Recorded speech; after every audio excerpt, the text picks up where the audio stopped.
A senhora, naquela nota da prova, a senhora pegou, acrescentou mais um ponto em cima da nota por causa das questões que foram canceladas. Foi assim, não foi?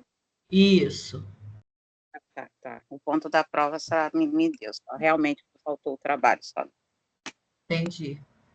Porque vocês foram orientadas a não marcarem, né, 2, mas aquilo valeria, a prova valeria mais.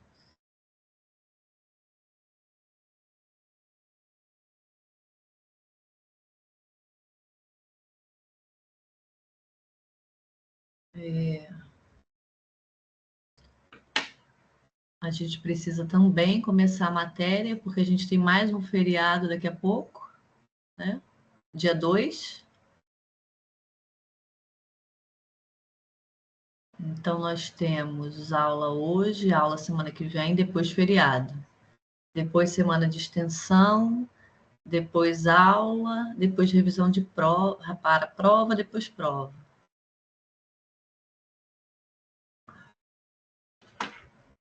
A sua prova da P2 marcada para quando, professora? 30 de novembro. Parece que vai alternar, né, com outra disciplina de sábado. Na P1 foi a minha primeiro, agora é a minha depois.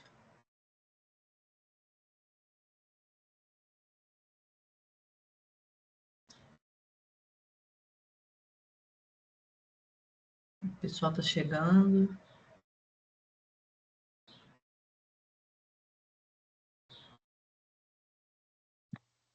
A senhora vai fazer a vista de prova primeiro e depois o conteúdo, ou vai dar o conteúdo primeiro?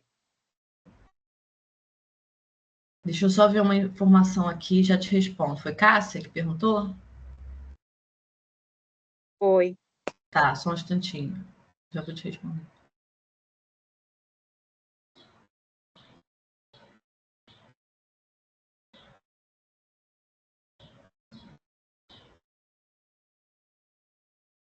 Eu fui confirmar aqui o dia da prova. A outra disciplina de vocês do sábado é fisiopatologias? Não, sustentabilidade. Ah, tá aqui. Não, então a minha prova é dia 23.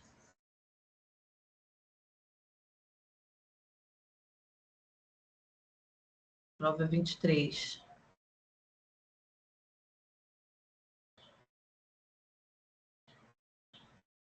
Dia 30 é a prova da sustentabilidade. Vamos lá, o que eu queria... Repete, professora, que minha internet caiu, não ouvi o que a senhora falou. A prova dessa disciplina, psicologia, né, aplicada, vai ser dia 23, não dia 30. Continua do mesmo esquema, né? A minha primeiro, a outra do sábado, no outro final de semana. E aí eu preciso combinar com vocês uma coisa. Eu sei que a vista de prova é muito importante, mas a gente tem muita matéria. O que vocês acham de eu gravar a vista de prova e enviar para vocês? Os comentários, né? Por mim, ok. Por mim também, pode ser. A senhora enviaria o que vai enviar pelo AVA? Isso. Pego a prova, né, e faço uma leitura comentada de tudo ali. Porque se a gente levar a aula de hoje com a prova, a gente não vai ver a matéria. E a gente tem uma aula menos ainda por causa do feriado. Mas quem quiser falar da nota, né, gente, isso é outra coisa. Aí a gente vai... Eu vou analisar, tá? Tudo que for passado aqui, no finalzinho. Porque pode ter algum erro mesmo. Tá bom?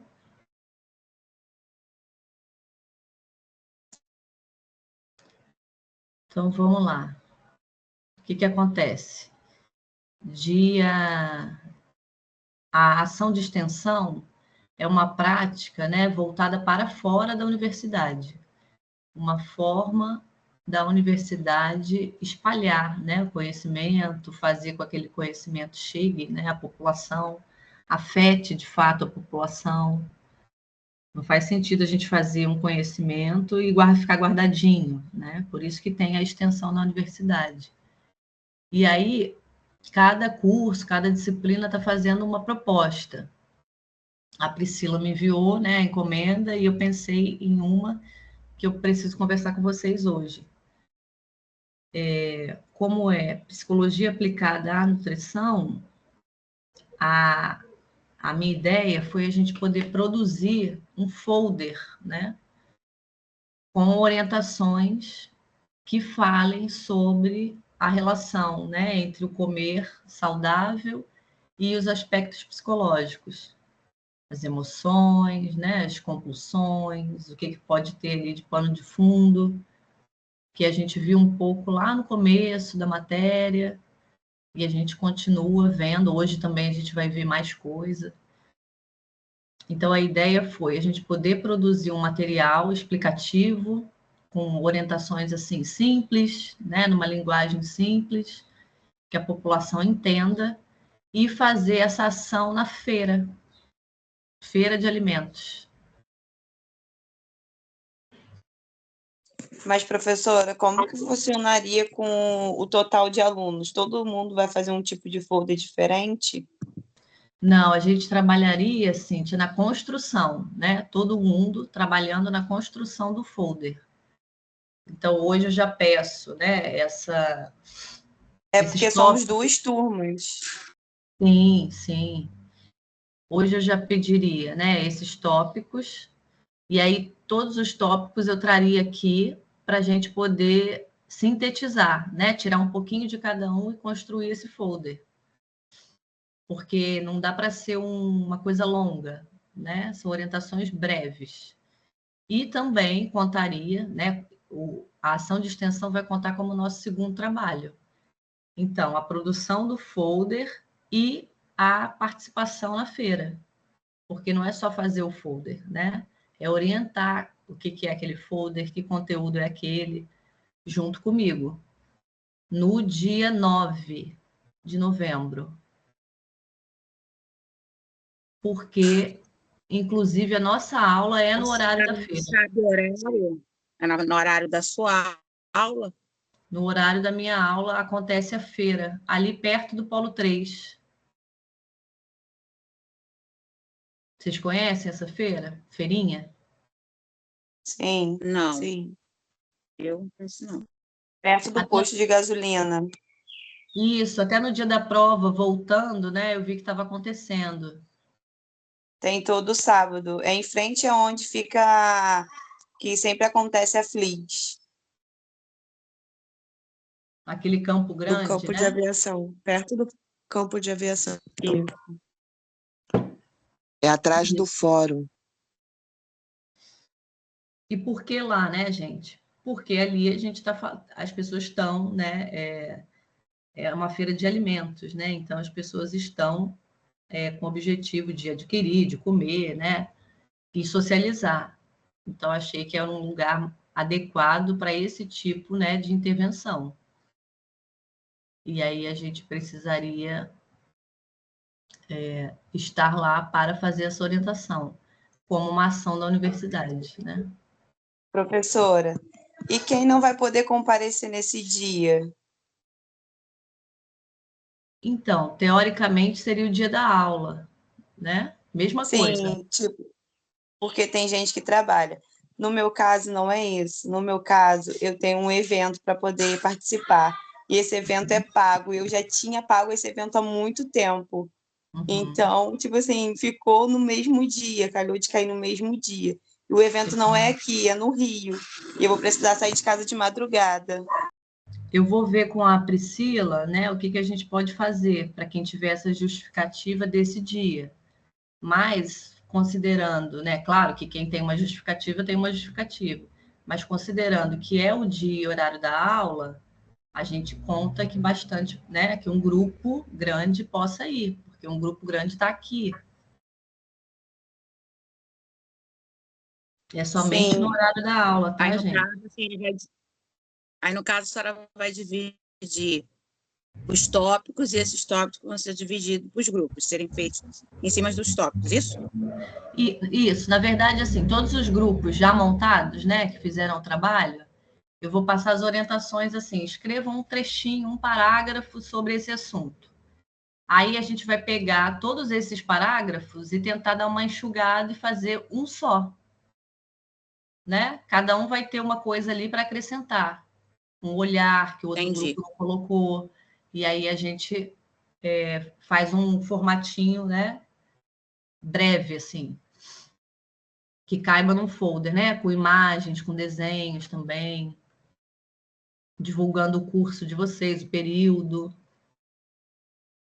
Professora, a matéria da P2 é a partir de hoje? É a parte de hoje e a parte do dia 16. Aquela parte segunda que não entrou na prova. Qual? A da ditadura da beleza, o restante? É, ou não? Não, é a partir de hoje. A Tá. matéria de hoje é a matéria do dia 16, véspera da prova.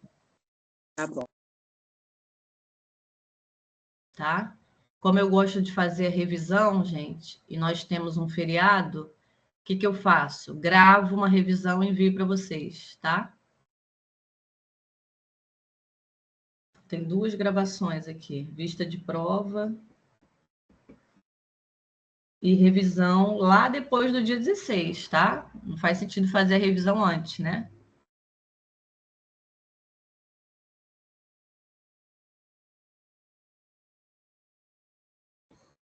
Porque nesse ano os feriados foram sábado, né?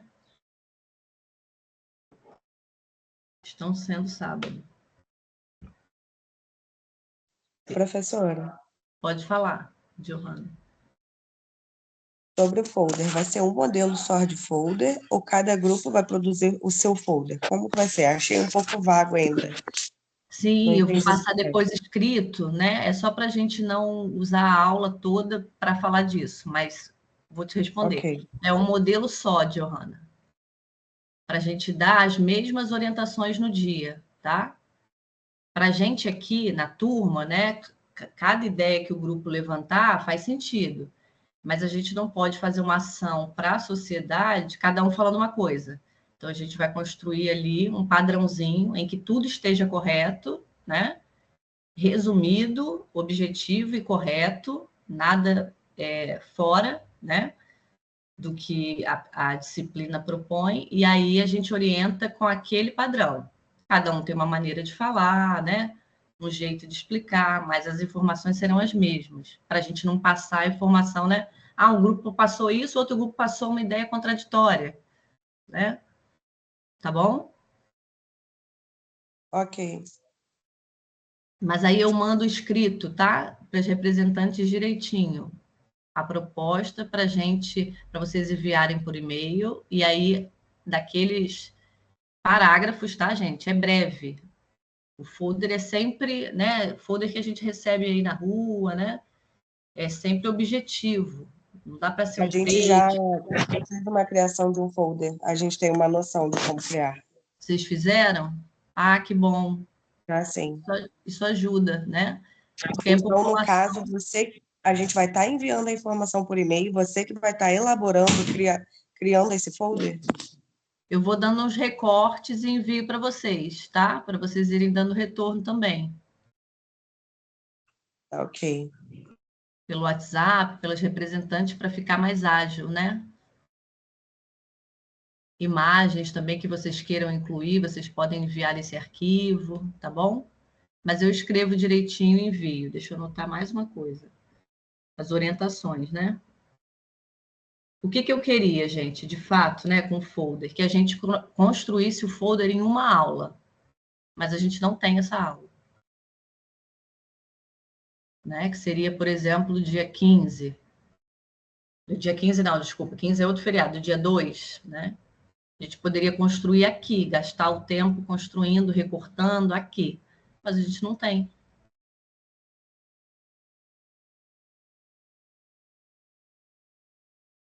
E aí, depois, com a Priscila, né, tem que ver essa questão da segunda parte da pontuação do trabalho. Uma é fazer a parte escrita, a outra é a presença. Qual é a estratégia aí para quem não vai poder estar lá, tá bom?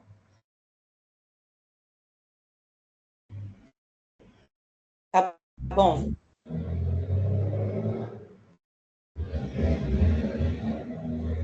Então, vamos lá. Vamos em frente. Professora, desculpa te interromper. Bom dia, Vani. Pode Aqui falar. no cronograma no AVA está dia 23/11 como... Não, 30 como prova. Então, desconhece isso aí e fica como 23, né? Mudou, né?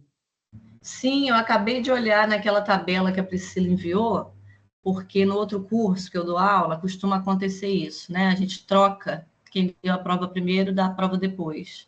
Então, pode Entendi. ter sido um engano meu lá no começo. É dia 23, Tá bom. Só tá? para não dar ruim aqui a gente estudar para uma coisa e ser outra. Obrigada. Pois é, tá na mesma ordem, a minha primeira, depois a do outro, com Combinado. outra professora, tá? Tá bom, querida.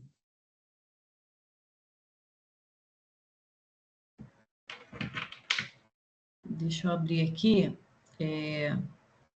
Na primeira parte, gente, do que a gente conversou, né, e viu até aqui da disciplina, eu expliquei, falei sobre isso lá na apresentação, né, da matéria, que aquele começo seria uma parte mais social, né, mais ampla, no sentido de vocês perceberem, né, a dimensão social da alimentação, psicossocial, os desafios, né, num país tão marcado por desigualdade social.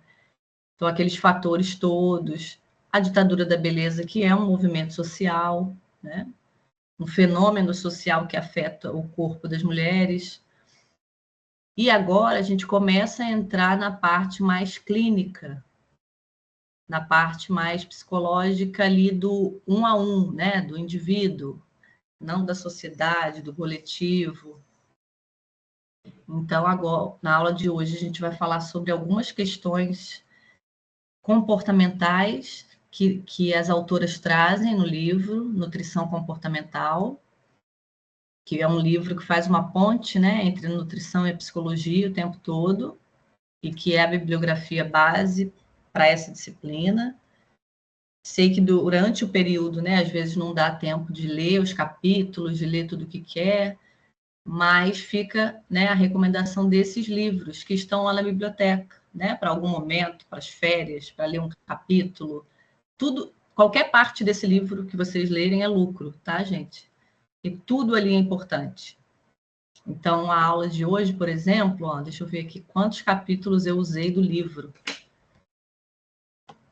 Ideias de quantos capítulos? Ó, capítulo 7, 9, 10 e 11.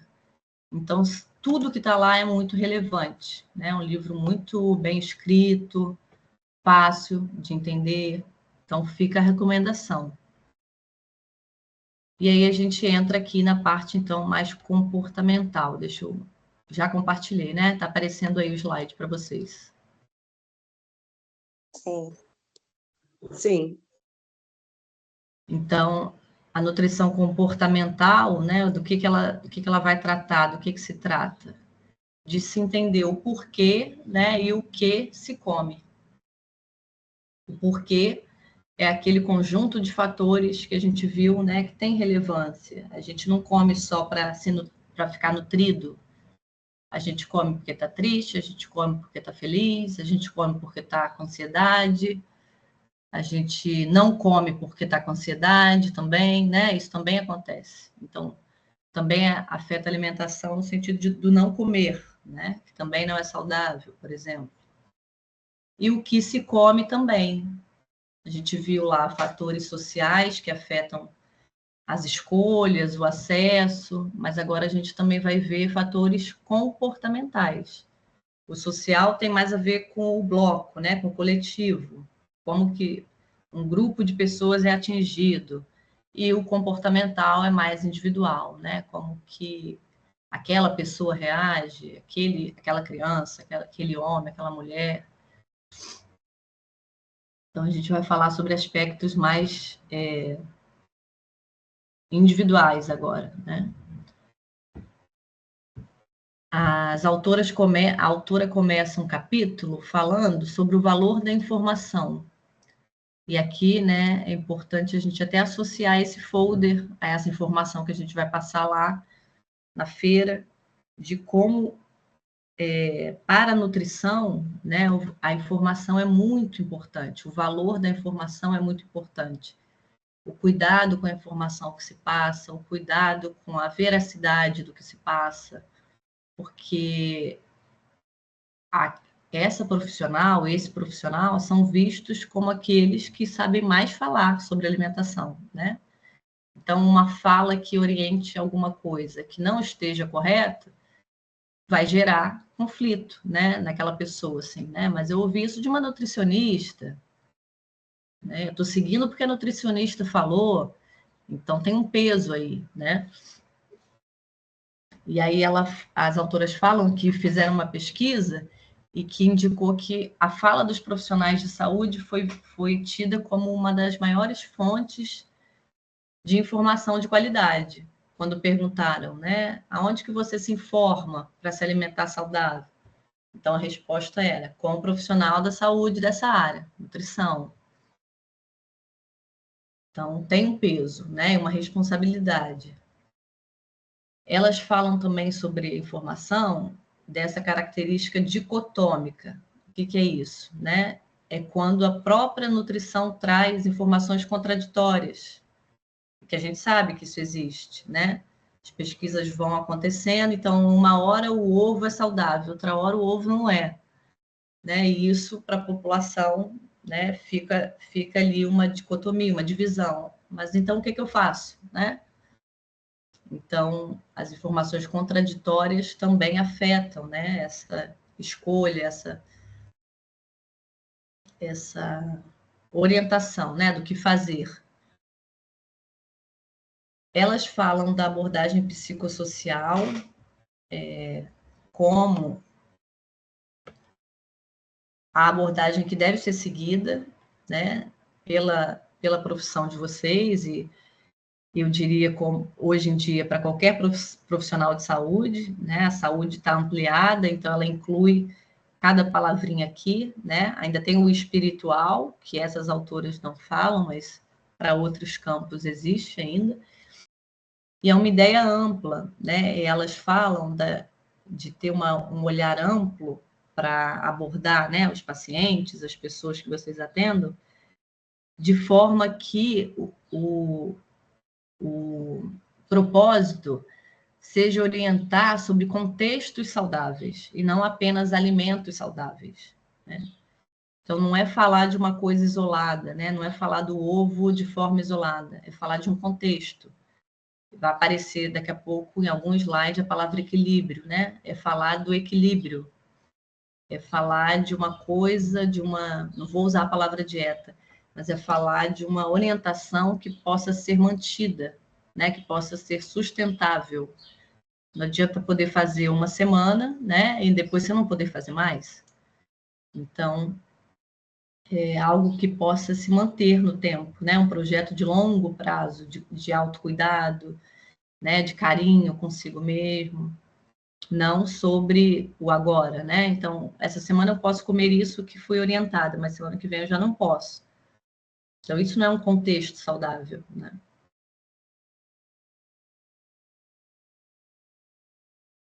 Aqui é sobre, né, o que está lá na capa do slide, elas falam que as duas coisas são muito importantes, né? Tanto o porquê se come, a gente come pela crença, pelo pensamento, pelo sentimento sobre aquela comida, para se nutrir, né, para ficar forte, para ficar sarado. Mas também é tão importante quanto o que se come, né? Então, a informação entra aqui, né? O aspecto psicológico deve ser ali, né, analisado também por vocês, né? Até a página 2, vocês não são psicólogas, mas vocês podem ter essa sensibilidade, né? E dar uma observada nesses aspectos, né? Percebo que essa pessoa me fala que come mais doce quando está assim ou assado, né? Então, isso é uma observação, mas especificamente na área de vocês, a informação sobre o que se come também vai ser muito importante. Vai ser mais importante, né? Saber orientar o que nesses estados aí emocionais pode favorecer um contexto mais saudável ou não. Então, ela fala aqui, ó, e é isso que a gente vai tentar colocar no folder, né? Do quanto que as informações e as mensagens, né, precisam ser consistentes. Não pode ser um achismo. Ah, minha opinião é essa, né? A gente, claro, tem opinião, tem achismo, né? Mas para a nossa vida, no nosso dia a dia, na nossa vida profissional, a gente baseia as nossas opiniões, né, em evidências, em pesquisas, em conceitos, né? Autoras, autores. Vocês também podem se tornar, né, pesquisadores e pesquisadoras que criem, né, conceitos também, né? As próprias pesquisas, mas sempre ele fruto de um trabalho de pesquisa, né? Não porque bateu na nossa cabeça aquela ideia e a gente vai passar adiante.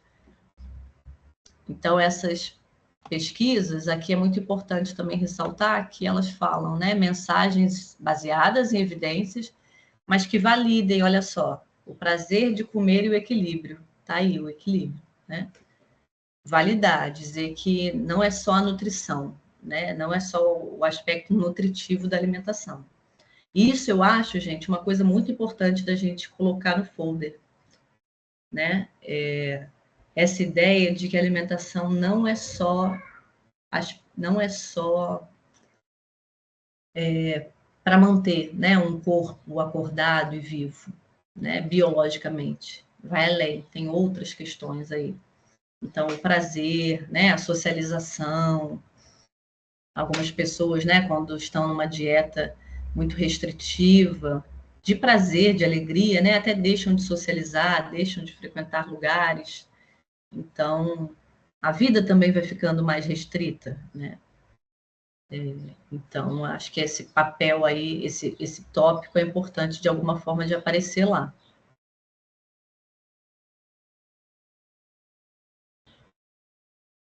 Então, aqui elas falam, né, uma definição da nutrição comportamental, é uma citação lá do texto. Então, ela fala que uma abordagem mais responsável deve ajudar os consumidores, isso aqui é o objetivo do folder, ó,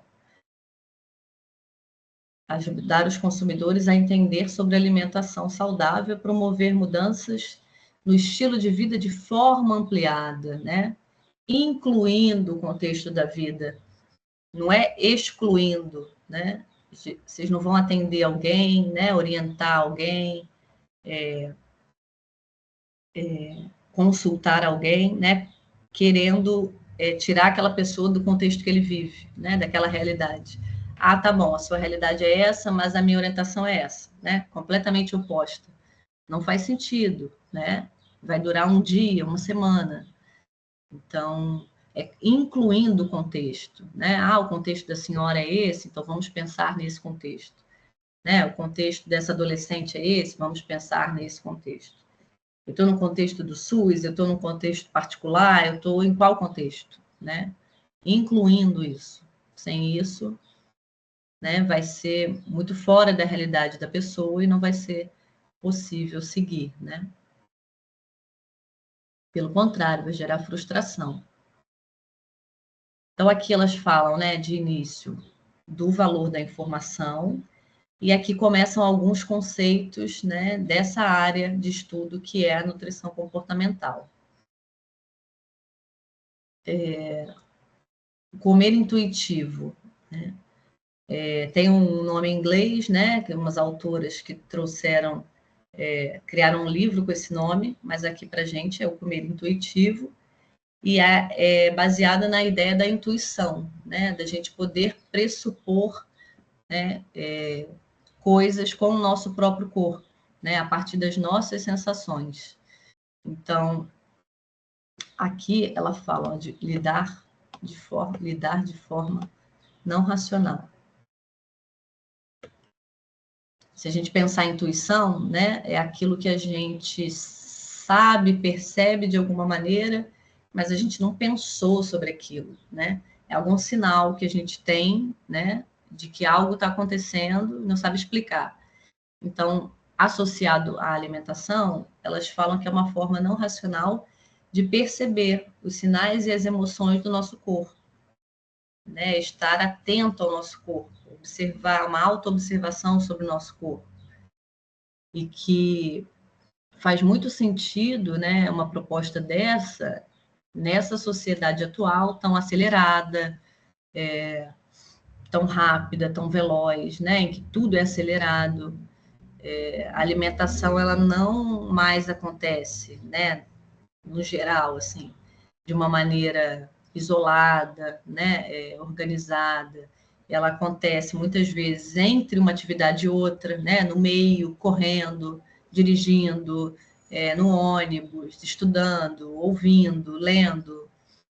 Então, essa parte intuitiva, né, da nossa própria sensação, acaba ficando mais distante.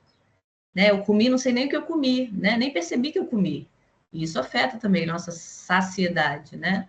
Comer assistindo coisas o tempo todo, rede social, né? Ali do lado. Nossa, mas eu já comi, né? Eu nem percebi. O que eu comi mesmo? Então, o comer intuitivo é uma técnica, né? Que chama para a gente voltar, né? Para retornar aí a um momento em que a gente possa observar o nosso corpo, observar o que estamos comendo, observar se aquele alimento traz prazer, se não traz, né? Se traz satisfação, se não traz. Claro, né, gente? Não estou falando aqui de uma mudança no estilo de vida, vamos viver todos de uma forma zen para sempre. Não é isso. É na medida do possível do contexto, lembram? Contexto das pessoas, né? Então a gente não pode falar, não coma nunca mais vendo celular, não coma nunca mais estudando, não coma nunca mais no ônibus, no carro, né? É possível? Não é, para muitos, né? Então, de que maneira que isso pode ser resgatado, né? Faça um intervalo, dá uma pausa, observa o que você está comendo, daqui a pouco volta, né? Então, a gente é sempre num sentido, não é aquele sentido extremo, tá, gente? É no sentido do que é possível. E esse conceito é dessas autoras aqui que eu estava falando, né? Ele foi criado por duas nutricionistas americanas que escreveram, né, um livro com esse nome. Então, é Evelyn e Elise. Quem tiver interesse, né, existe um livro com esse nome, Comer Intuitivo, que é uma forma de resgatar essa autopercepção, né? Então, aqui, ó, uma abordagem baseada em evidências. Quando fala baseada em evidências, é porque ela foi pesquisada, estudada, testada, né? Não foi assim, as autoras acham que é legal, bonito, né? Não é isso. É fruto de uma pesquisa.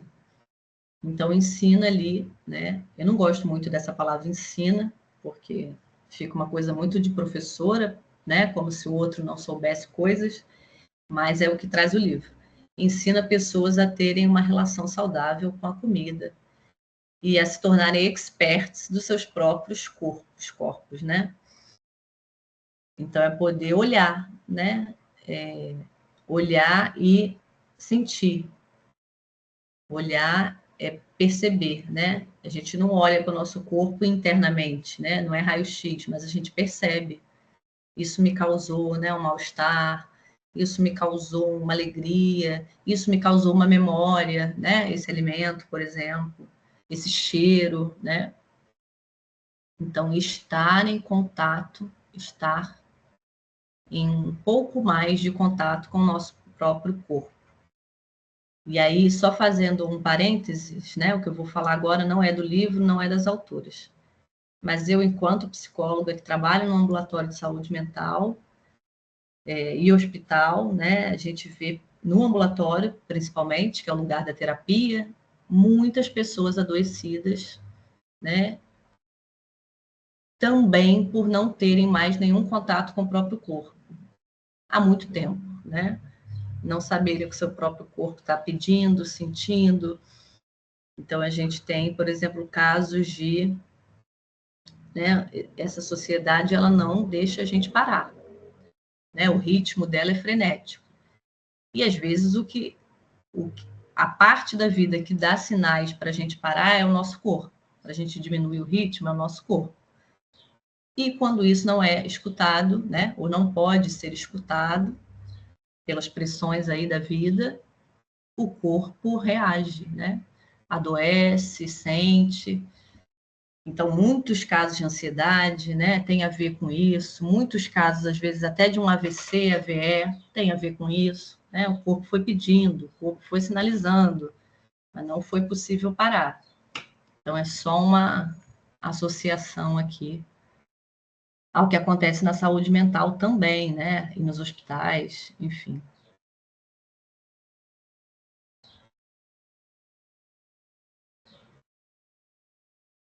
Então, a proposta do comer intuitivo é de que as pessoas, olha, aprendam a confiar na sua habilidade de distinguir, né, sensações físicas e emocionais. Uma vez eu trabalhei numa escola e a gente fazia um trabalho sobre as emoções, né, quando o Divertidamente estava começando. E aí a gente fazia um trabalho lá sobre as emoções com alunos do 3º ano, 4º ano, do fundamental mesmo. Né? Que emoção é essa? O que você sente nesse momento, naquele momento? E aí eu achava que era uma coisa de criança, que a gente precisava trabalhar com criança. Depois, trabalhando na saúde mental com adultos, eu fui vendo que muitos adultos, né, não sabem mesmo identificar o que estão sentindo. Então, pode parecer uma coisa que a gente tem que falar com criança, mas não só. Né? Muitas vezes a gente não sabe. Eu estou com uma coisa aqui, e aí fica, e não sabe dizer que é tristeza. Né? Ou até no sentido positivo também. Estou assim empolgada, estou ansiosa, e é uma alegria. Então, assim, elas falam ali da habilidade de reconhecer, e isso envolve, né, um autoconhecimento, saber nomear as emoções, saber quais são as emoções, né? As variedades de emoções. Uma emoção, às vezes, está junto com a outra, né? A alegria está junto com a ansiedade, enfim. Então, ali elas falam da habilidade de reconhecer e confiar, né? Mas eu diria que tem uma habilidade anterior, né?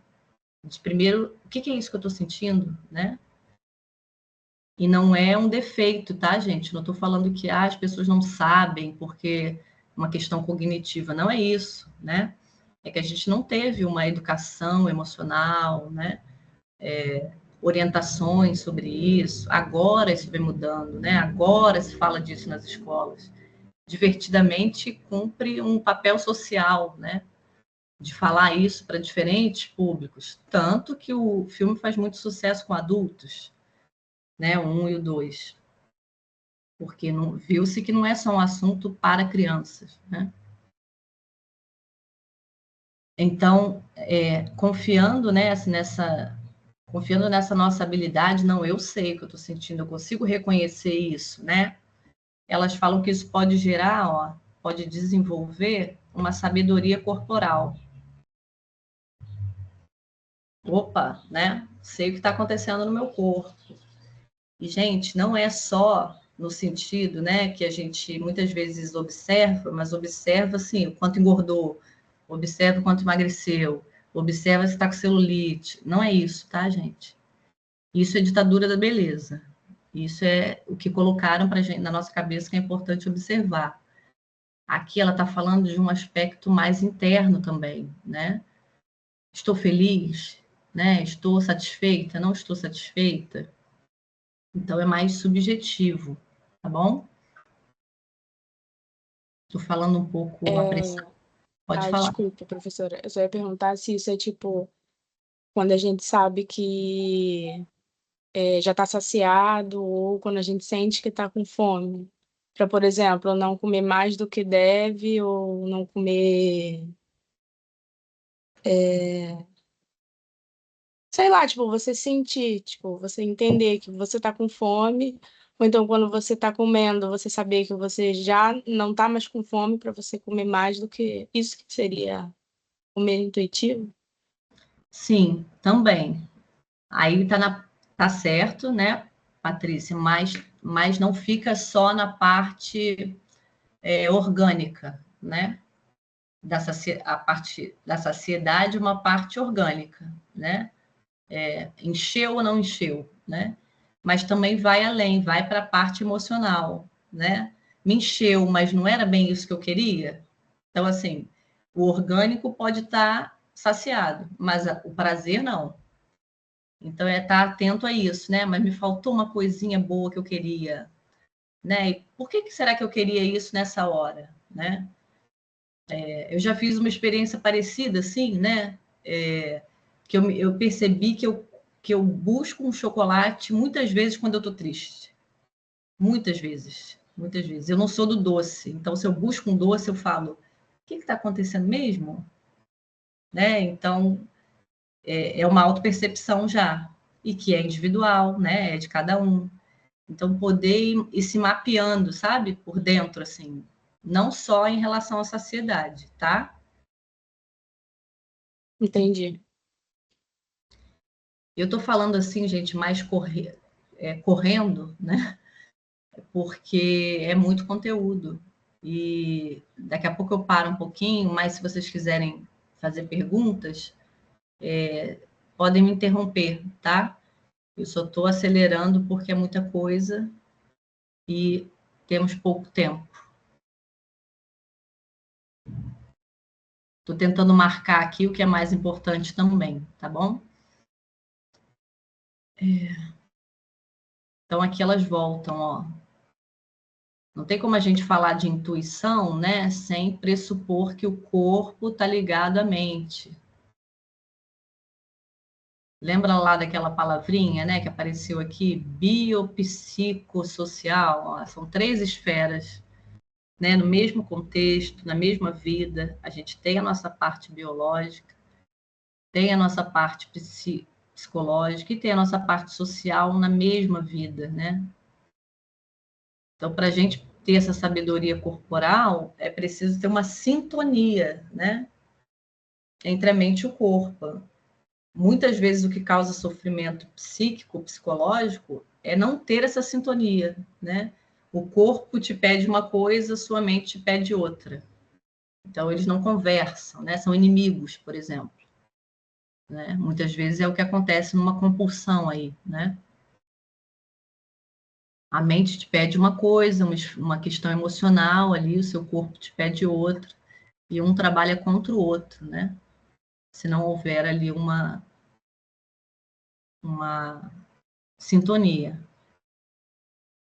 Não tem uma divisão, né? Eu costumo falar isso, não tem um muro separando o nosso sistema nervoso do resto. Tanto que hoje, né, vem sendo muito estudada a questão do órgão, né, do intestino, como um órgão emocional, né, que o cérebro até então era visto, né, como o único órgão mais associado, né, aos aspectos emocionais, mas o intestino vem ganhando aí destaque, né, em adoecimentos depressivos, né, então tudo está relacionado, não tem uma divisão. Né, isso é um conceito ultrapassado.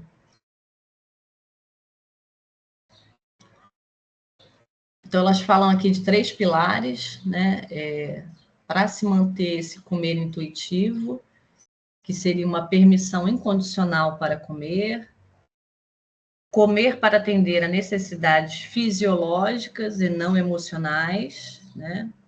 O que quer dizer aqui, né? Não é que ela está negando que existam as necessidades emocionais, mas é que a gente não vai satisfazer as nossas necessidades emocionais somente com a comida. Então, não dá para substituir, né? Por exemplo, eu quero carinho e atenção, então eu vou comer. Né? Você pode ter ali um alívio imediato, instantâneo, mas não vai suprir a sua necessidade de carinho e atenção. Né? Então, isso precisa também ser cuidado para além daquele instantâneo ali que tapa, né? tapa a carência, às vezes, né? Por exemplo, nesse caso.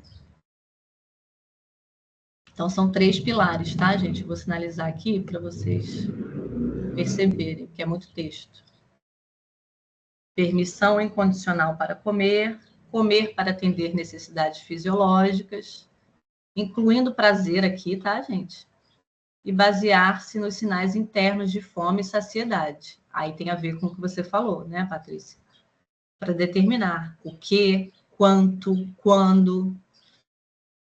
Então, as autoras falam isso porque, em muitos casos, né, de uma questão emocional, um momento emocional muito delicado, né, muito aflitivo, o quanto, por exemplo, né, você pode até estar comendo ali de uma maneira saudável, o quê? Mas o quanto também vai ser impactado, né? Não queria comer tanto, por que eu comi tanto? Por que eu comi tanto mesmo, né?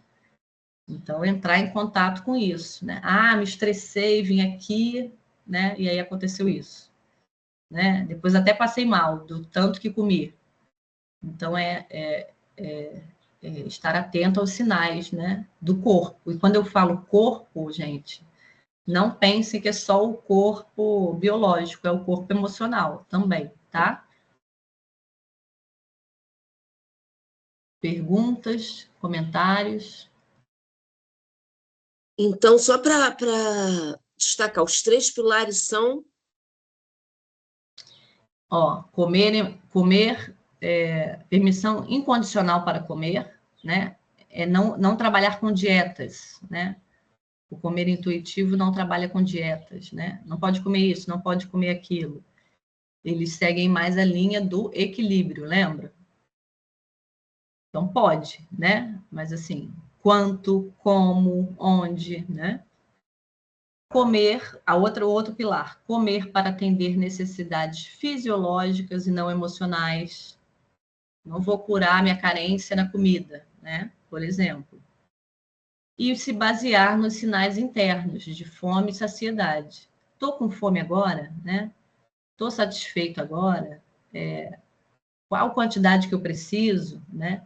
A gente fica dando o exemplo, né, do comer muito, porque a gente vive uma sociedade que incentiva, né, tentativas de emagrecimento, mas existe o contrário, né? Depressão, por exemplo, onde não se come, anorexia, a gente vai falar disso, né? Onde não se come, né? Por que eu não como? Tem o não comer também, o quanto no sentido ruim, negativo, né? Não existe só o quanto que é muito, tem o quanto que é pouco, né? Então, isso também é prejudicial. Esses são os 3 pilares, tá? Eu vou até dar uma passadinha aqui para ficar mais claro o que são, tá bom? Tá bom, professor. Então, aqui a gente falou do comer intuitivo, e agora as autoras trazem um outro tipo, né? Que está associado, né? Está no mesmo capítulo também, que é o comer com atenção plena. Né? Não sei se vocês já ouviram falar, né? Se fala hoje de atenção plena, mindfulness, né? Técnicas de relaxamento, meditação. E aí as autoras trazem a autora do livro, tá? Aqui já não é mais aquelas autoras americanas. A autora do livro, brasileira, traz essa ideia, né? De comer com atenção plena. De usar esse termo atenção plena também para alimentação, né? Então, essa habilidade de estar presente, né? Tem a ver com aquele exemplo, né? Na nossa rotina, aonde que a gente insere a alimentação acaba sendo aonde cabe, né? E o convite a proposta da atenção plena é te chamar de volta para onde você está. Então, é sentir o cheiro, o aspecto, olhar, né? Olhar. Simplesmente, às vezes, olhar a sua alimentação, né? Então, às vezes, a gente hoje em dia está comendo, postando, mostrando, nananã, né? Menos ali. Né? A gente está em mais de um lugar ao mesmo tempo, constantemente. isso traz complicações psíquicas enormes, né? A gente nunca viveu uma época de tanta ansiedade, né? Em que isso é tão sentido de maneira generalizada, criança, adulto, idoso, homem, mulher, né? Que não tem a ver com a nossa personalidade somente, né? Tem a ver com o nosso estilo de vida, que nos empurra para isso, né? Para estar em mais de um lugar ao mesmo tempo.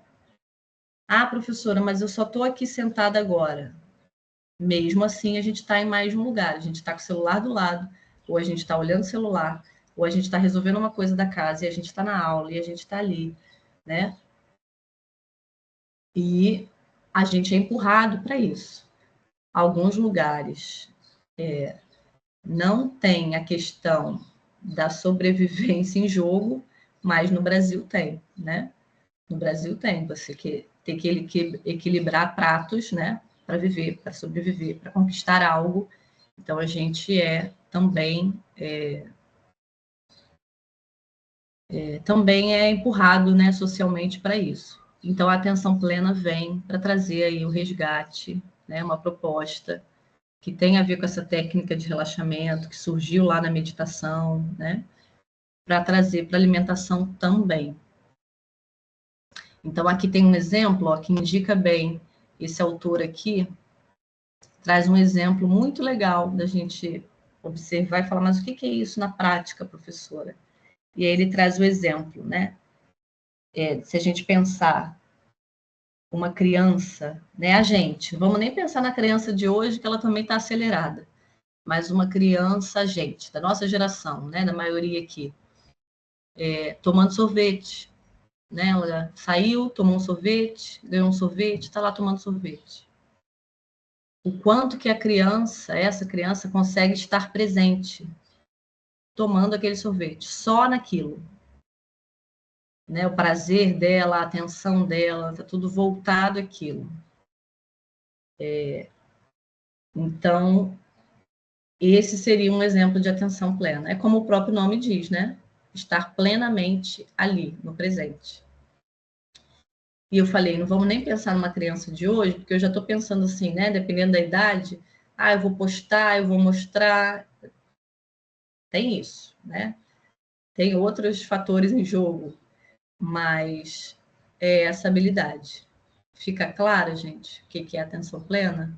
É tipo comer com calma, sentindo tudo que você está comendo, que está na boca, né? Eu sigo Sim, uma nutricionista que ela fala muito sobre alimentação intuitiva, eu acho muito interessante. Aí ela explica sobre tudo isso. que legal. Eu Uma esqueci o nome concepção dela, mais eu interna, vi né? ela no TikTok, acredita? E ela sempre posta vídeos fazendo o café da manhã dela. Aí ela sempre fala assim para comer com muita calma. Ela fala assim: eu gosto de botar uma crocância, porque eu gosto de sentir algo mais crocante. Eu acho muito interessante. Eu É esqueci o isso, nome dela, mas é do TikTok que eu conheço ela. que legal. Que bom que tem alguém, né? Que tem pessoas no TikTok, nas redes mais aceleradas, né? Que tem por aí, falando sobre isso, né? Trazendo reflexões. Tem um Sim, eu, público eu muito jovem. nunca tinha ouvido falar em alimentação intuitiva. Na verdade, nunca tinha nem pensado nisso, né? Sobre essas coisas, assim. Mas achei bem interessante. E assim, né? A gente pode pensar, mas isso, né? Meu avô já fazia. É verdade. Não tinha um nome para isso, né? Mas as outras gerações comiam com mais calma, com mais tranquilidade, com outro tempo, né? Com outra percepção, sem tanta apelo emocional, né? Não estava cuidando de outra coisa ao comer. Mas a gente vive num mundo em que isso vai se tornando necessário. Relembrar, né? Outras formas de se alimentar, porque a vida mudou muito, o ritmo mudou muito. Então, se a gente pensar, estamos conversando com um grupo de idosos da área rural, da Serra da Mantiqueira, acho que não faria sentido essa conversa, né? Eles provavelmente comem, né, ainda de um outro jeito. Mas se a gente pensar na vida urbana, na correria, né, quem está buscando, né, melhorias, conquistas na vida, tem desafios aí, né, para se manter uma relação saudável com a alimentação. E aí esse conceito é para trazer esse resgate, né? E aí esse exemplo, né, da criança eu achei muito legal, porque ela não está prestando atenção em outros momentos, ela não está julgando, ela não está avaliando, né? Devia, não devia, posso, não posso, não, né? Ela está ali, aproveitando, usufruindo, né, aquele momento. Então, vou deixar aqui sublinhado também esse exemplo, né, para vocês lembrarem da atenção plena. Ela está envolvida com a experiência, né? Hoje, muitas vezes, eu estou falando isso repetidamente, mas não sei se vocês percebem o quanto acontece, né? Muitas vezes a gente recebe um prato bonito, alguma coisa assim, nossa primeira preocupação é postar, né? É mostrar, é compartilhar. Também tem a questão do compartilhar, né? Que é uma coisa boa. Mas isso tira a nossa atenção plena, né? Isso nos tira daquele lugar e nos coloca em outro, né? São desafios aí.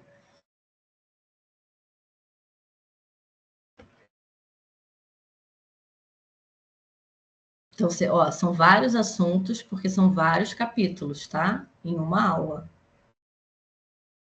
Então, as autoras vão adiante, seguindo em mais um conceito que fala sobre competências alimentares. Então, competência, gente, é um conceito da psicologia organizacional, tá? Lá da área de empresa, né? Que muita gente que é dessa área da psicologia, do RH, né, estuda. Ah, professora, mas o que tem a ver aqui, né? A gente vai ver. E aqui, competência, gente, é muito importante. Eu estou apagando aqui porque está com os hífens errados. É muito importante a gente, de cara, falar, esclarecer, né? Que quando fala competência, a gente não está falando de uma competência assim, eu sou competente, o outro é incompetente, tá? Não é sobre isso. Não existe incompetência alimentar. A gente vai ver o que existe. Mas a competência, esquece o que vocês conhecem do significado do português. Aqui é esse conjunto, né? Tem 3 coisinhas dentro, ó. Conhecimentos, atitudes e habilidades. A gente pode falar assim, uma pessoa tem uma competência X se ela tiver, por exemplo, uma competência para ser professora, né? Então, ela vai ter que ter conhecimentos, ela vai ter que ter uma atitude de professora e ela vai ter que ter habilidades sobre isso, tá? Então, é só assim, um pacote de características, vamos pensar nisso, né? Competências. Como um pacote de características que você tem que ter para determinadas ações. Nessa parte, está falando de competências alimentares, então a gente vai ver o que é. Desculpa, estou meio gripada. Então, vai ser um conjunto de conhecimentos, atitudes e habilidades. O que quer dizer isso?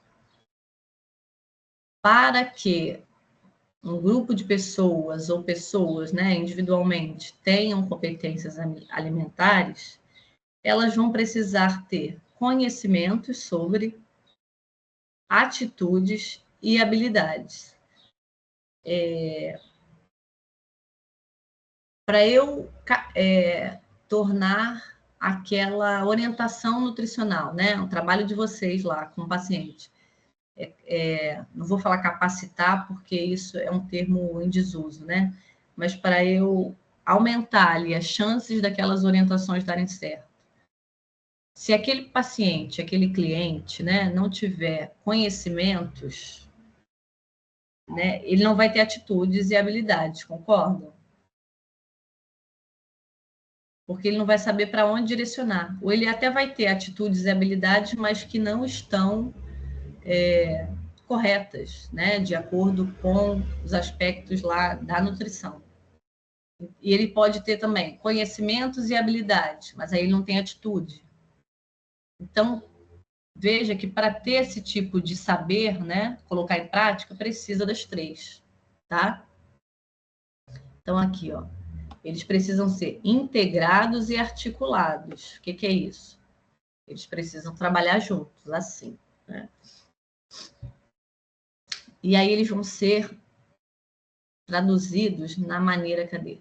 Na capacidade de agir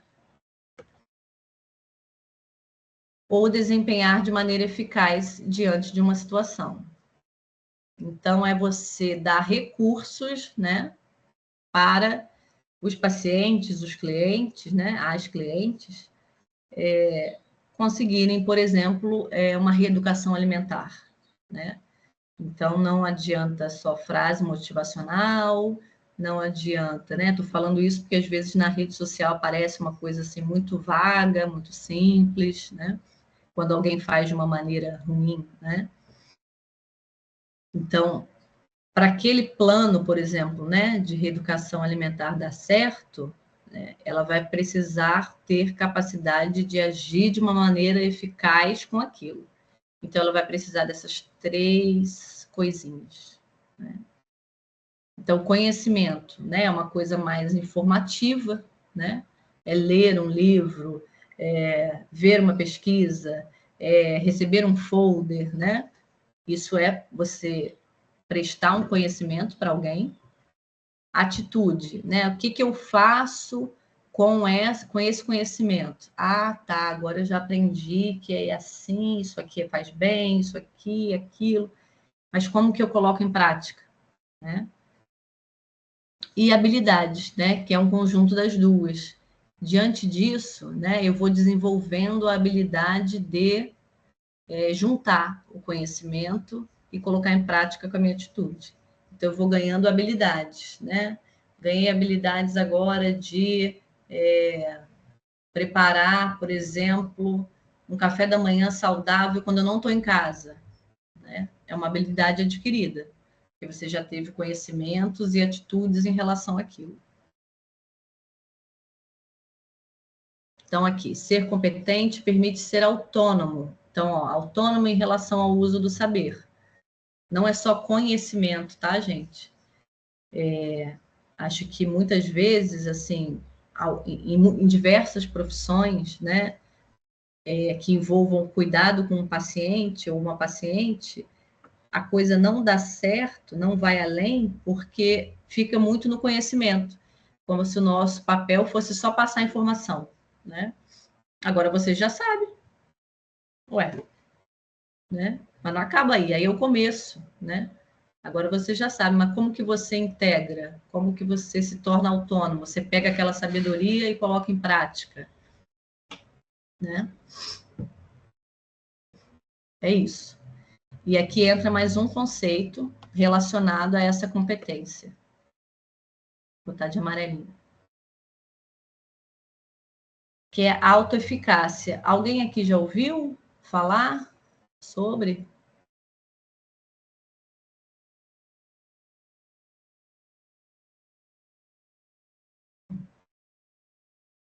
Cadê?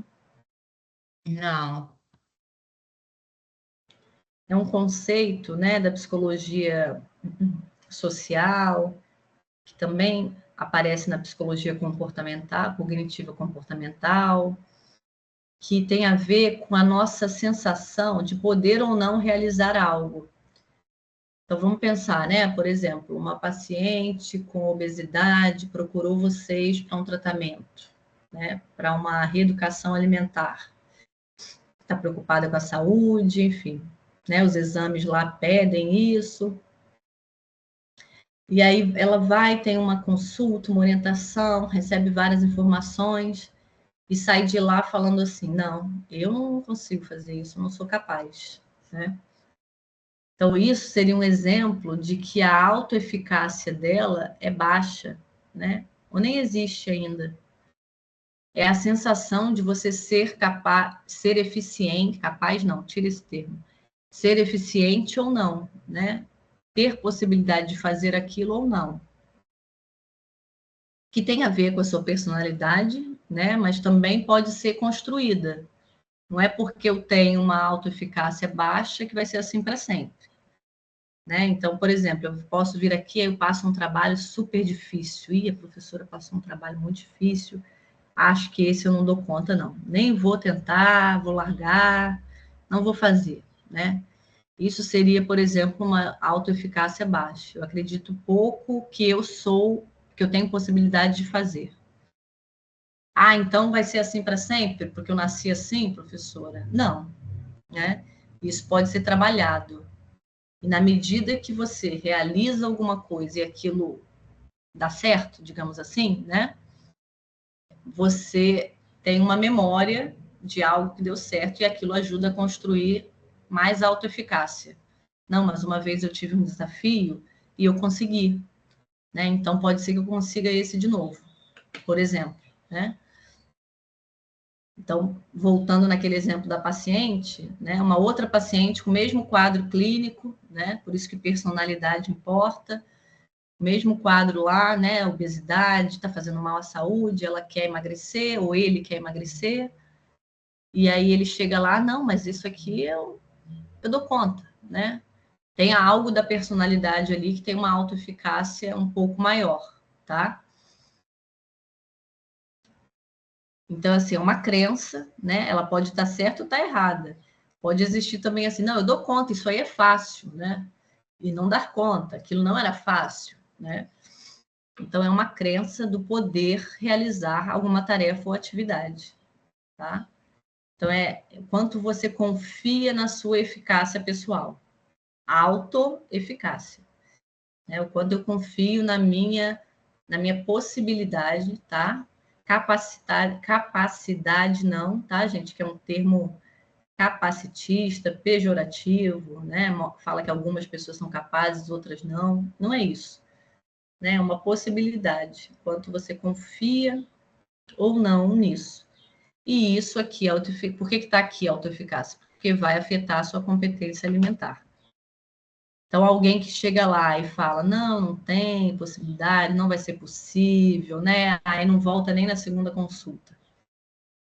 É importante trabalhar, né, com as pessoas que estão com a autoeficácia baixa, conhecimentos, habilidade, construção de habilidades, né, construção de atitudes, para que a autoeficácia mude, porque se isso não mudar, não vai ter plano, né, por melhor que seja, que vai dar certo, né? Então, vejam que não é só informação, né?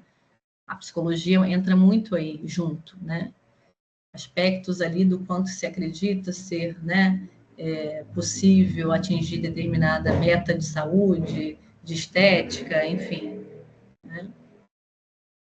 Então, a autoeficácia é muito importante nesse ponto. As autoras falam também, deixa eu ver quantos slides tem aqui. Tá. As autoras falam também das mudanças, né, comportamentais. Isso que a gente estava falando agora, né? Por exemplo, uma pessoa, um paciente que está querendo, né, uma mudança ali comportamental, mas tem desafios, né, para essa mudança acontecer. E aqui elas falam de fases, né? Fases que aparecem, né, nesse momento de tentativa de uma mudança comportamental por parte do paciente, da cliente.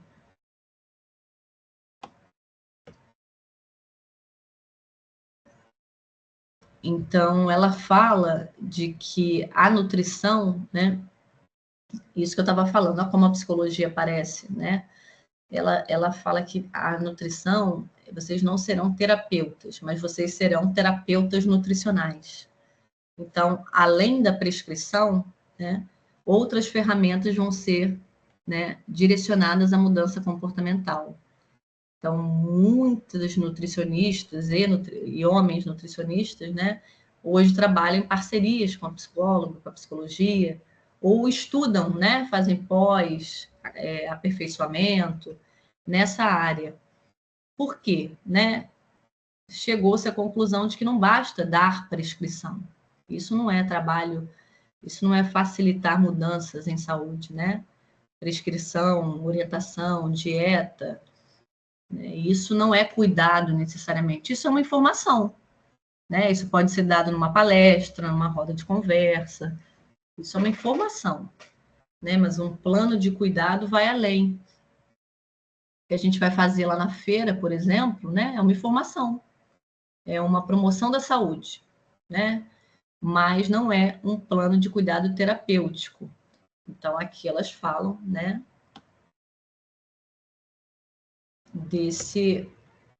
dessa importância de oferecer outras ferramentas. Então, ferramentas ligadas ao autoconhecimento, né, por exemplo, tem os diários, né, diários reflexivos, técnicas muito da terapia cognitivo-comportamental, para quem tiver interesse, né, procurem cursos nessa área. Psicanálise também, né? Quem tiver interesse em transtornos alimentares. Então, são ferramentas, né, que potencializam a clínica de vocês, né? Aumentam ali as possibilidades de sucesso. Sucesso, gente, que eu estou dizendo, tá? Não é o sucesso, nossa, tem milhões de seguidores. Não é isso, tá? Quando a gente trabalha com saúde, com pessoas, sucesso, e a gente atingir, às vezes, né, de forma muito potente, uma vida, 2 vidas, 3 vidas, uma família, né? Não se baseia em números, né? Números lá como de milhões de seguidores, né? Ou, nossa, como ela se veste, né? Sucesso tem a ver com quanto a gente consegue atingir, né? A saúde das pessoas, de fato. Claro que existem os nossos sucessos pessoais, né? Mas ser bom profissional não necessariamente tem a ver com aquele lá, né? Aquela imagem.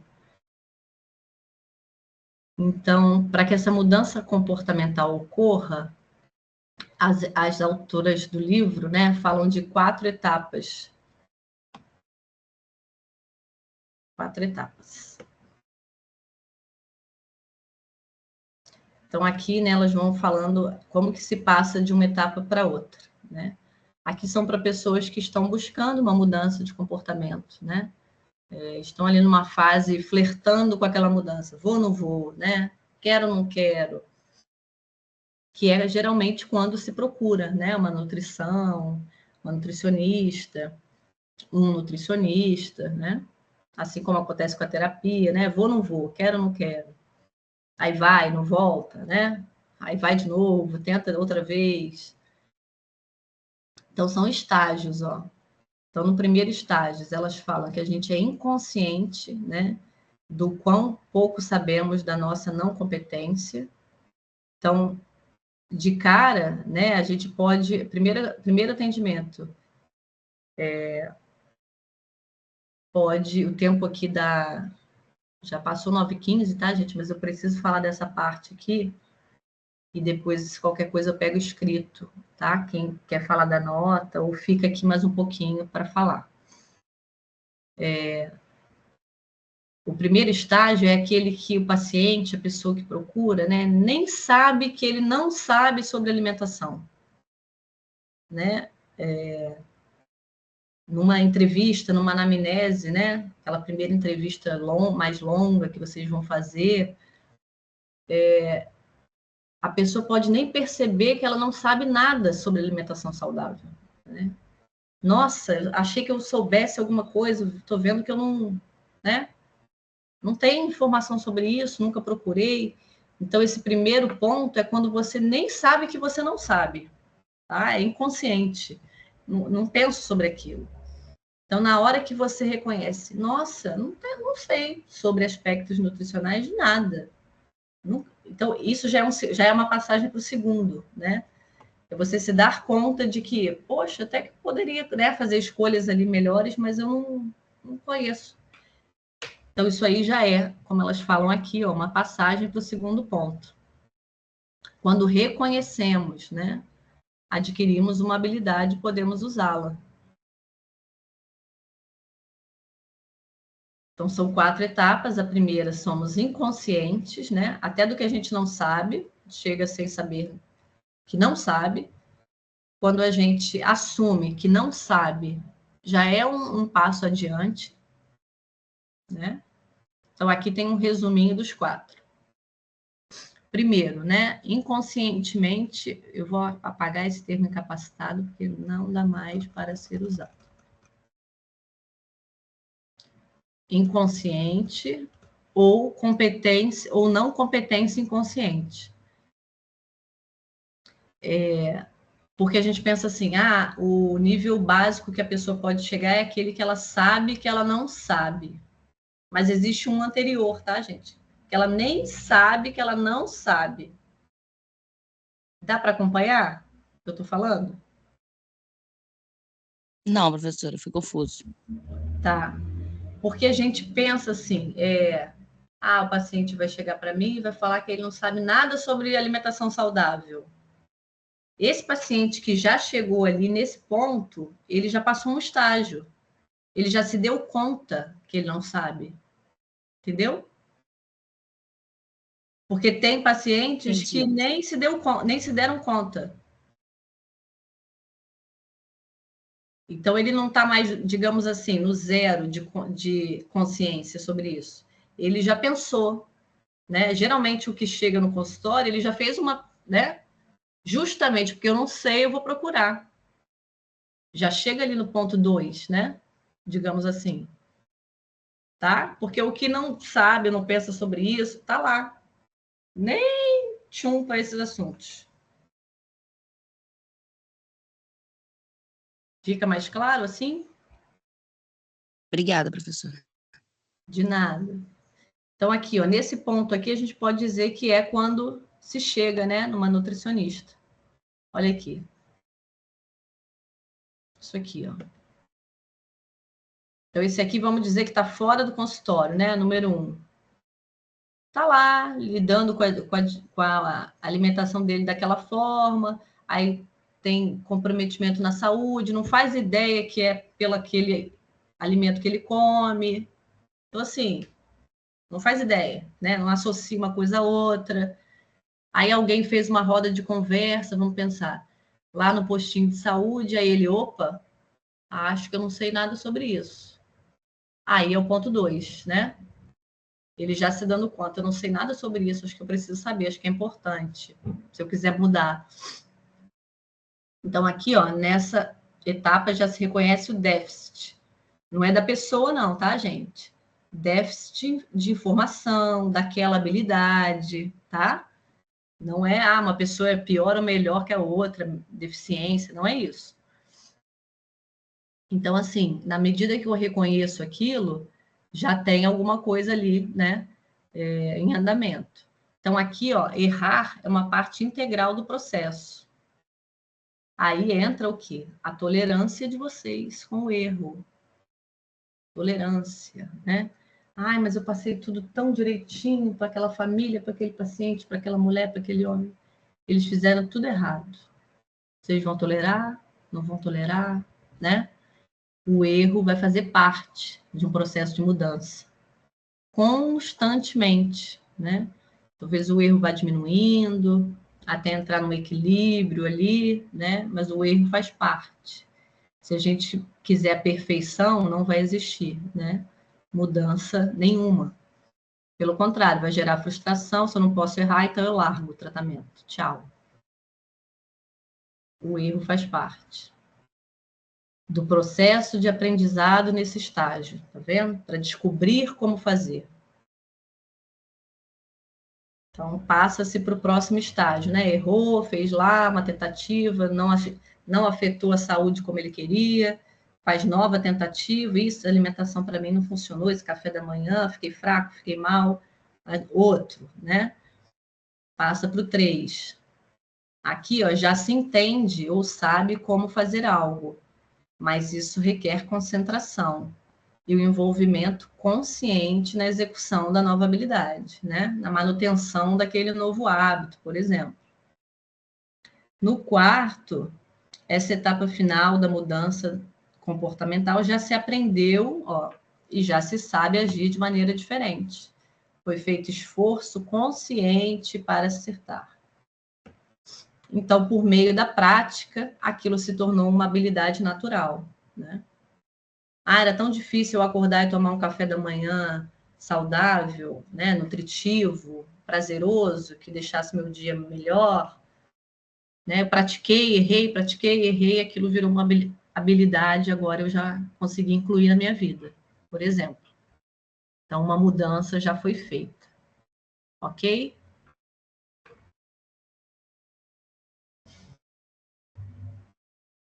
Fica claro, gente? Ok. E para a gente finalizar, as autoras trazem, achei interessante, não conhecia essa tabela. Na psicologia, a gente tem uma teoria da motivação que é do Maslow, Abraham Maslow.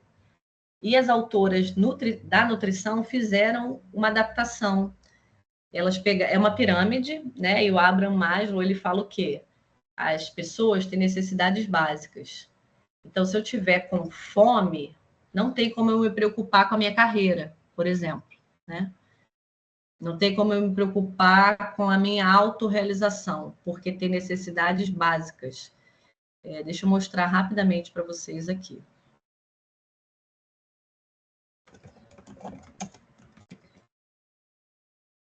Só para vocês entenderem o que é a outra ligada à nutrição, tá?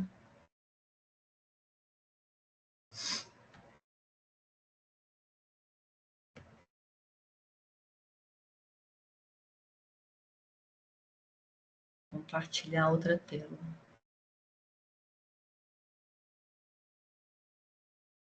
Ver se dá para enxergar. Dá? Sim. Então, o Maslow, ele foi um autor da psicologia que estudou motivação. E ele falava isso. Tem alguém com o microfone aberto. Se a pessoa está na base da pirâmide, as necessidades são fisiológicas. Pessoal, tem alguém com o microfone aberto.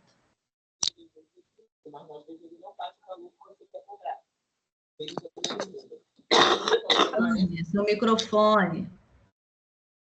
Foi. Então, se a pessoa está na base da pirâmide, a necessidade dela é fisiológica. Na medida que ela resolve isso aqui, né? Se ela tiver água, comida, sono em dia, ela pode passar para a próxima necessidade dela. Segurança, emprego, né?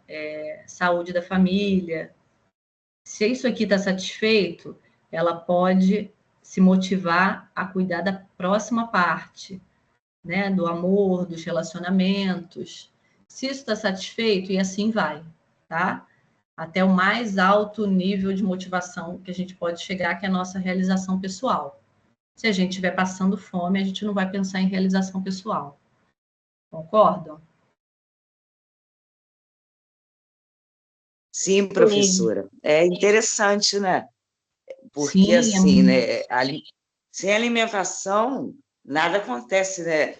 É aquela velha frase, com fome ninguém pensa, né? Ninguém trabalha. Quem tem fome tem pressa, né? É isso. E aí, o que essas autoras fizeram? Pegaram essa teoria do Maslow, se inspiraram e criaram uma pirâmide da alimentação. Então, elas fizeram... É porque eu não consegui pegar do livro a pirâmide de lá, mas depois eu monto uma pirâmide com esse textinho aqui. Então, tem essa pirâmide e elas falam de 4 necessidades.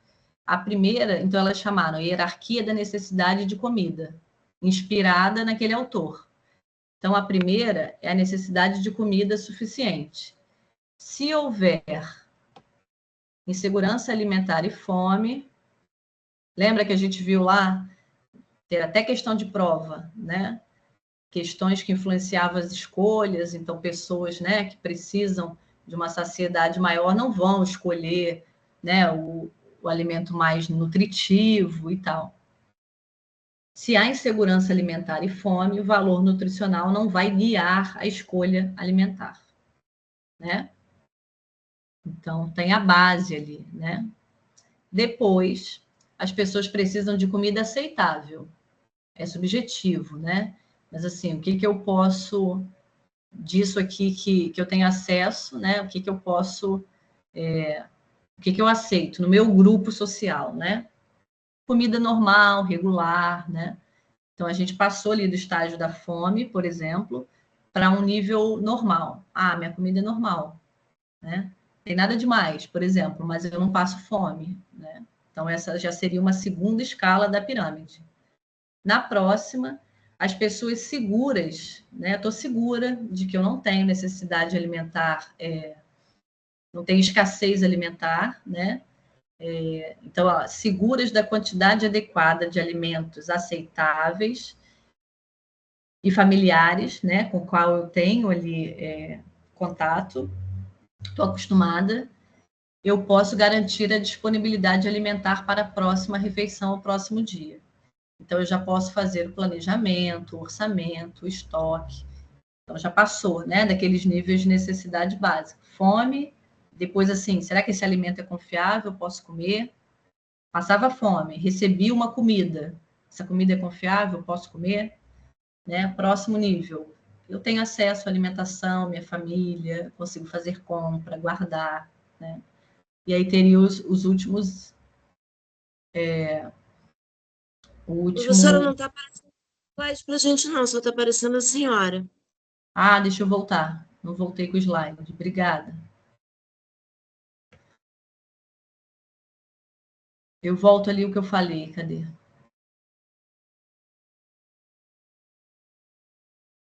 Aqui, ó. Aqui está explicando toda essa pirâmide, tá, gente? Então, eu estava falando aqui do próximo, né? Primeiro, a pessoa numa necessidade de fome, por exemplo. Não é fome que, eu não lanchei. Não é isso, tá, gente? Essa base da pirâmide é passar fome, insegurança alimentar. Né? Vamos pensar numa pessoa em situação de rua. Ela está ali. Né? Vamos pensar a próxima. Né? Ela recebe uma comida de vez em quando. Né? A gente pode dizer que ela pode escolher se é gostoso ou não, se ela vai comer? Não. Né? Ela vai avaliar se aquilo é aceitável, não é aceitável, né? De acordo com a necessidade fisiológica dela.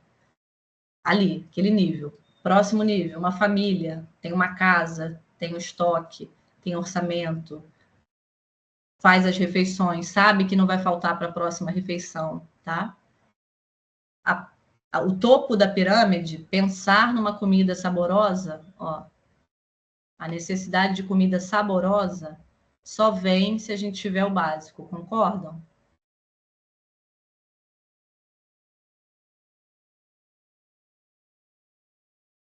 Se a gente tiver com fome, né?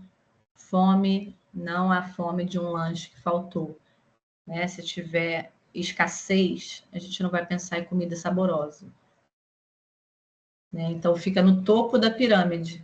A do Maslow lá falava de autorrealização, aqui é o topo da comida top que a gente pode pensar, né? Vou pedir um iFood porque hoje eu estou com vontade de comer isso. A gente só faz isso porque o nosso básico está garantido. É isso que as autoras estão falando. Tá bom?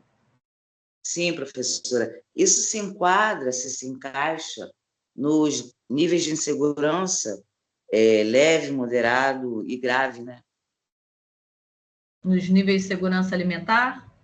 Isso. Tem associação. Eu acredito que seja uma tabela nova, né? Nunca tinha visto, mas elas pensaram, né, em associação essa do Maslow, que é interessante também, né? As autoras falaram aqui de vocês terem outras ferramentas, lembra que eu estava falando? Além da orientação. Então, Maslow, por exemplo, é um autor interessante de vocês estudarem, né? Porque ele fala assim, como que está a motivação humana, né? Do que depende a motivação humana? E para vocês, nutricionistas, é importante trabalhar com motivação. Não é com frase motivacional, tá, gente? Estou falando assim, motivação como uma área de estudo da psicologia, profundamente, né? Acho que ajuda a prática de vocês. Tá bom? De matéria dessa aula é isso. Sugiro que vocês deem uma olhada. Eu não pude ler todos os slides, mas se vocês tiverem dúvida, né, sobre algum ponto assim que não foi comentado aqui, vocês anotem, tá? Porque aí na revisão de prova eu falo sobre, ok? Então, deixa eu parar de compartilhar aqui. E queria pedir para ficarem as pessoas que querem falar sobre a nota, para eu registrar aqui. E fizemos vários combinados, né? Um é sobre o folder, eu vou passar escrito as orientações para representantes, para as representantes, tá? Do parágrafo que vocês devem escrever para a gente ir cortando e colando e criando o nosso folder para o dia 9. O outro é que eu vou fazer 2 vídeos, um com a vista de prova e um com revisão para a prova, mas isso lá na frente, tá bom? Ok?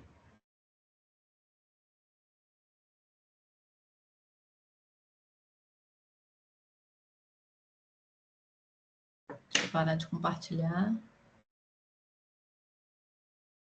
Perguntas, comentários, dúvidas? Professora, dá para você repetir? Que eu não escutei, não entendi muito direito isso aí, não, essa divisão desse grupo aí que você está falando, não. Quem chegou depois, gente, olha só, dia 9... Mesmo, só que o barulho aqui eu não entendi, porque eu estou num tablet e é muito tá baixo. bom, eu repito. Dia 9 de novembro será a nossa ação de extensão no horário da nossa aula. Ação de extensão, sempre que a gente fala de extensão, é uma coisa voltada para fora, né? Não é um evento para a própria faculdade, é um evento para a sociedade. Então, a gente precisa colocar a cara na rua, digamos assim, né? Traduzindo. A faculdade pega o conhecimento que ela produz e leva para a população. A proposta dessa disciplina, a minha proposta para a Priscila foi a gente criar um folder, né, um folhetinho com orientações sobre os aspectos psicológicos relacionados à nutrição. Como que eles impactam, como que eles afetam, né? As escolhas, né, os hábitos, enfim. E aí, eu pedi, a orientação para o trabalho eu vou passar escrito, mas o que eu já pedi aqui foi, dos grupos que já existem, né, já são formados, escreverem um parágrafo sobre isso, né? Como os aspectos psicológicos impactam a alimentação. E aí a gente vai fazer, eu vou fazer grande parte, mas eu vou trocando com vocês pelo WhatsApp, um recorte, né? Não dá para a gente pegar todos os parágrafos e fazer um folder, vai ser um recorte, até ficar uma coisa bem objetiva, pequena, né?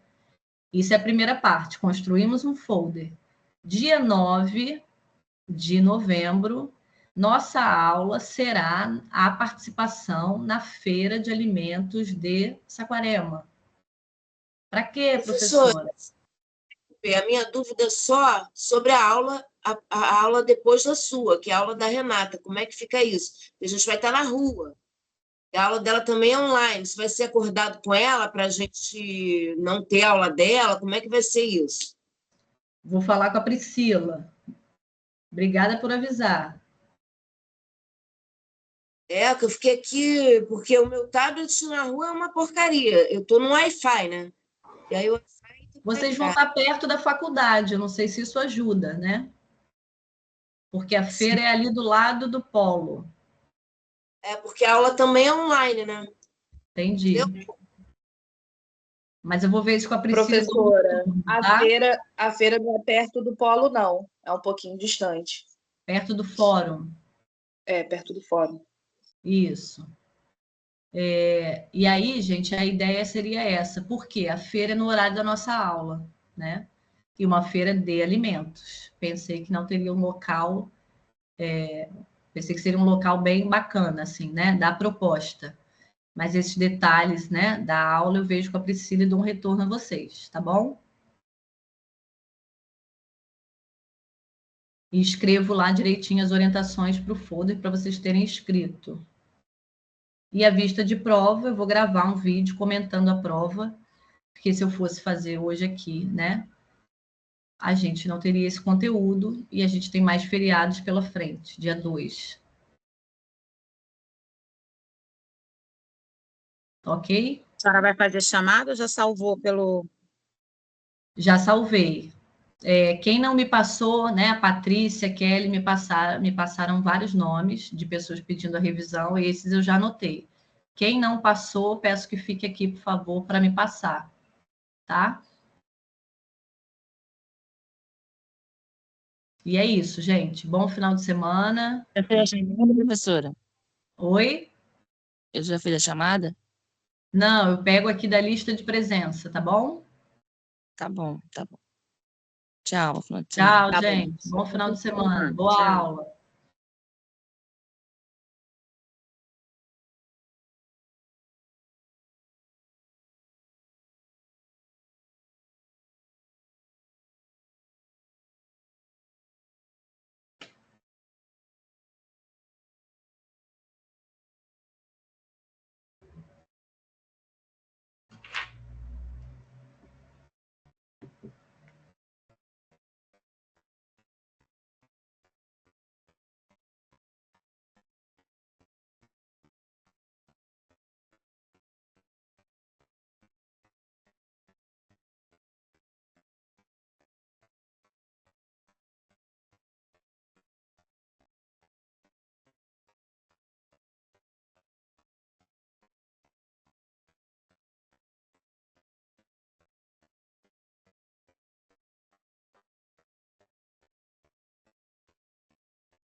Professora, Olá, Raquel.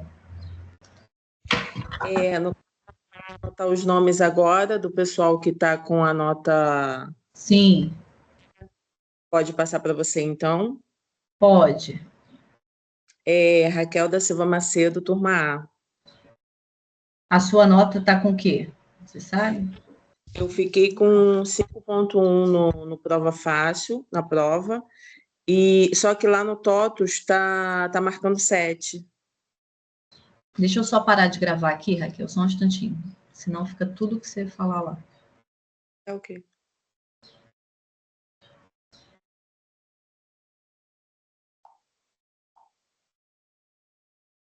Desculpa, pode falar. Volta aí que eu